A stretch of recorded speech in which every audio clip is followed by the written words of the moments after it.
Ya estamos de regreso aquí en Ángulos platicando acerca del último informe de gobierno de Emilio, que nos sirve a su vez para hablar acerca de todo su sexenio y los saldos que le va a dejar a los jaliscienses. Y bueno, pues una de las cosas que más recordamos, por supuesto, es la megamentada en una ocasión en la que estaba repartiendo dinero de manera discrecional. Hay que recordar el episodio.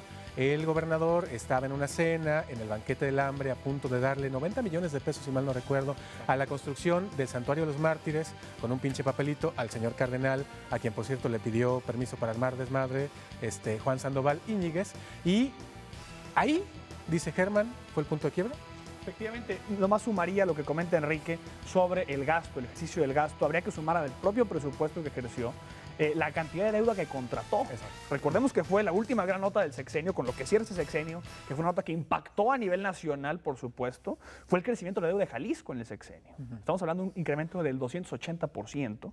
Hay quien dice una deuda manejable, efectivamente, la deuda per cápita es manejable, pero el crecimiento es exponencial. 280% en 6 años, con lo cual es otra fuente para apalancar ese gasto, por supuesto. Me parece, Ricardo, volviendo al punto de la ventada, que ese es el punto de quiebre del sexenio, es decir, en términos de opinión pública, de percepción, de legitimidad, de evaluación, de confianza. El gobernador no iba mal, sabía a qué público estaba orientado, sabía cuáles eran sus apoyos en la sociedad, sabía quiénes habían votado por él y sabía dónde no iba a lograr jamás, qué sectores jamás iba a lograr convencer. Pero sí con este tipo de actos, como el que tú recuerdas del dinero para el Santuario de los Mártires, el dinero para la organización de espacio de Televisa, que todos recordamos también, y por telenovelas, como las telenovelas, otras no van al cielo, y por supuesto la cúspide, ¿no? Desde esa actitud inicial del gobernador, lamentada, eso lastimó de manera gravísima, yo digo irremediable, la percepción del gobernador. Me parece que se hizo una buena estrategia en general para tratar de reposicionarlo, lo lograron en algún momento, me parece que no al nivel que había estado, pero sí lograron de una u otra forma acabar con la tendencia hacia abajo de su imagen, pero eso lastimó su imagen y lastimó la de su gobierno y alteró radicalmente la percepción que se tiene sobre su gobierno, más allá de los números, porque la verdad se ha dicho, en política pesa mucho más ese tipo de actos, en la percepción generalizada y en la evaluación que se hace de un gobierno a nivel de opinión pública amplia, que los números sean buenos o malos. Sí, la mentada tuvo mucho que ver en el resultado de la elección de julio. Claro que fue de las cosas que y de más 2009. pesan. Sí, claro, de 2009, por supuesto, la elección intermedia.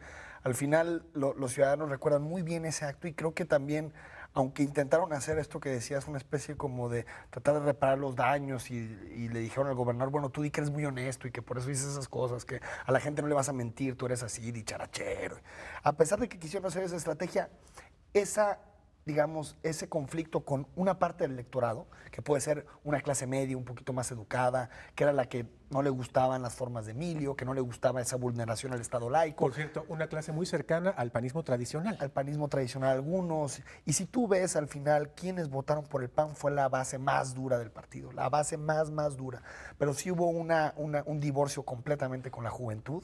Tú ves en los estudios de salida, de opinión de la elección, te das cuenta que los jóvenes se fueron por otras opciones, algunos por el PRI, otros por el Faro, pero que totalmente se divorciaron de lo que el panismo le estaba entregando. Y yo creo que Emilio en ese momento tenía que haber sido mucho más claro en sus disculpas, tenía que haber sido mucho más claro en decir me equivoqué, y trató de armar una estrategia, una narrativa para justificarlo, y al final fue imposible remediar ese divorcio con el electorado. Claro, y curioso porque efectivamente después de la megamentada vino su aspiración presidencial, ¿no? En donde muchos decíamos, bueno, ¿con qué cara se presenta este tipo ante el electorado nacional, ¿no? A lo mejor a quererle mentar la madre a todo el país, ¿no? Sí, claro. Y hubo quien consideró efectivamente esa aspiración presidencial, en la que, por cierto, en programas nacionales, en Televisa, donde recibieron con singular alegría su lanita de nuestros impuestos, pues lo sentaron ni más ni menos que en una mesa con Enrique Peña Nieto y con Marcelo Ebrard, Efectivamente. para ponerlos al nivel.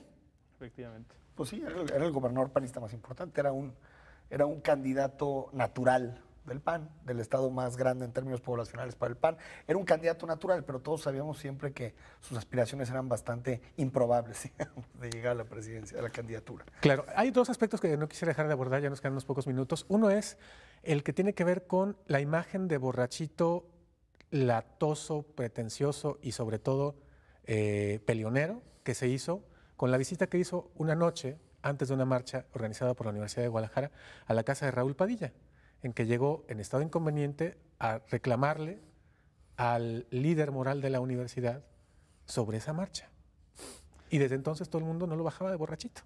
Sí, efectivamente, yo creo que esas son consecuencias también de la famosa mentada, ¿no? Es parte de la estela de daños en la imagen del gobernador, de daños en la imagen de la administración, que dejó ese primer acto y que muchísimas otras acciones se leyeron a la luz de ese acto fundacional, y también otra de las relaciones que más mella causó al gobierno del Estado, además de la del Congreso, que también fue muy complicada, la relación también con parte del Poder Judicial, un Poder Judicial fragmentado que hay en el Estado, pero con parte hubo una relación cuando menos tensa, con órganos autónomos tenía una relación complicada, pero con la Universidad de Guadalajara fue otro de los grandes conflictos del gobernador, conflicto sistemático, un conflicto continuo que melló mucho al gobierno del Estado, porque al final del día los gobiernos tienen que elegir sus batallas. Los gobiernos no pueden dar todas las peleas. Y me parece que elegir esas batallas que eligió el gobernador no fue la mejor idea, porque había batallas más importantes que dar desde el Estado. Claro. Y mira, es el problema de todos los estereotipos. Por supuesto que los estereotipos albergan una verdad y también algunas exageraciones, ¿no? Por supuesto que lo de Emilio y todos estos apodos de Tilio y que... O Tecilio. Sí, exacto, sí. O si gobierna no, si gobierna no tome, o como era la frase. Bueno, todas estas cosas son cuestiones que van a quedar mucho para el debate posterior, pero que en términos generales se esconden hacia un análisis más profundo de lo que fue como gobernador. Yo creo que Emilio es un gran estratega político, un hombre que electoralmente es muy difícil ganarle, con una forma muy clara de entender la política y de entender la forma de operar la política, pero que sí creo que es un hombre que sintió que desde Casa Jalisco podía empezar a pelear o a luchar contra este tipo de intereses que están en la sociedad, y entonces tú veías a Emilio dando bandazos para todos lados. Tú decías en el Poder Judicial, bueno, su conflicto con el Consejo de la Judicatura pues fue clave, ¿no? Con el Instituto Electoral en algún momento, en la renovación de los consejeros, también lo hizo con el Congreso, lo hizo con la Universidad de Guadalajara, y yo creo que eso lo llevó a no ser un gobernador de diálogo, no ser un gobernador de tratar de construir acuerdos, sino un gobernador de conflicto. Y al ser un hombre dado para el conflicto, porque en términos generales cuando hacía una batalla llegaba a las últimas consecuencias y llegó a poner contra la pared algunos poderes, sí creo que Emilio se desgastó mucho y era imposible que su imagen se mantuviera arriba cuando tenía tantos enemigos que se iba generando dentro de su partido y en todos los poderes del Estado, ¿no? Claro, otro aspecto que marcó sin duda su gestión fue el asunto de la movilidad. Los 3 primeros años parecía que iba muy bien, ¿no? Parecía que había los amarres necesarios con la sociedad, etcétera, para que funcionara un nuevo sistema de transporte que fue el macrobús. Pero por la forma en que se ejecutó la obra, por las manos en las que quedó al final de cuentas y por lo que se pudo inferir de cómo se manejó ya después el sistema de transporte, como por ejemplo las líneas de conexión que nunca funcionaron del todo, sí, y que de pagar un boleto la gente terminó pagando 3 boletos de autobús, etcétera, pues hicieron que fuera tal vez la obra más impopular del sexenio, el macrobús, a pesar de que sus encuestas digan lo contrario o que los que lo usan estén satisfechos. Lo cierto es que de ahí no pudo pasar, y desde el macrobús para acá no se pudo volver a hacer una gran obra en beneficio de la movilidad de los que viven en la zona metropolitana de Guadalajara. No hay nada. Efectivamente, además, ¿se ejercieron recursos para infraestructura, para movilidad? Sí. ¿Para equipamiento? Sí, pero dedicado al auto. Yo creo que eso es también uno de los datos que esconde esta campaña de decir, bueno, hicimos mucha infraestructura. Hacer mucha infraestructura no necesariamente es bueno. Puede ser malo en tanto, por ejemplo, para efectos de sustentabilidad, de economía, de justicia social. Invertir tanto en el auto es malo.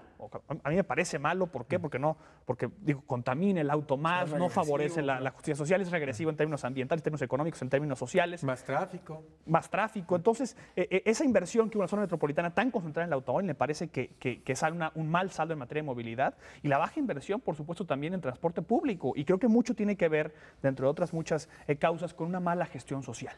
Es decir, el macrobús tenía el potencial quizá para lograr mejores resultados, no que fuera la obra ideal, pero bien gestionado socialmente. Y es una de las lecciones que debe dejar el PAN, o que debemos todos de retomar de las administraciones panistas, que fallar en la gestión social como fallaron tantas veces, se paga muy caro electoralmente.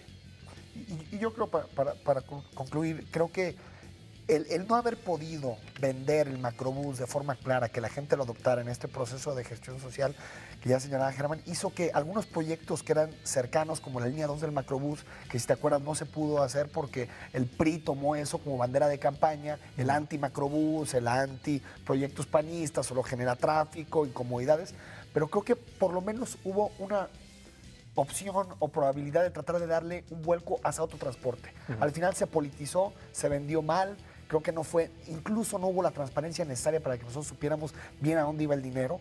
Pero yo creo que ahí fue más una batalla política que terminó perdiendo, porque no supo vender claro el proyecto y no supo vender las bondades de un proyecto como el Macrobús.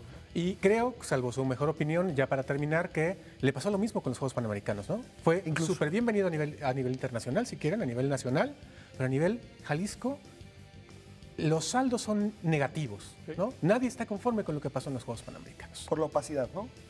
Porque al final parecía que fue un negocio de algunos pocos, ¿no? Y que no fue un proyecto que le dejara demasiado a Jalisco, sino a un círculo cercano al gobernador y que en términos generales no aportó demasiado a Jalisco. Creo que efectivamente es un problema de opacidad, pero también es un problema de planeación. Es decir, un evento de esto no te puede costar 4 veces más de lo que habías pronosticado. Además, simple ¿no? y sencillamente. Y tampoco puede estar terminando en los estadios prácticamente una semana antes Así de que es. inicien los juegos.